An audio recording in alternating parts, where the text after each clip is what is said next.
Jau nebeskaičiuoju, kelinta čia diena yra, nes išsiaiškinau, kad poetė yra ne statybininkė.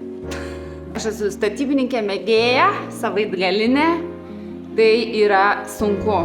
Moteriai vienai pastatyti kažką yra labai sunku, nes reikia arba turėti daug draugų, arba daug pinigų.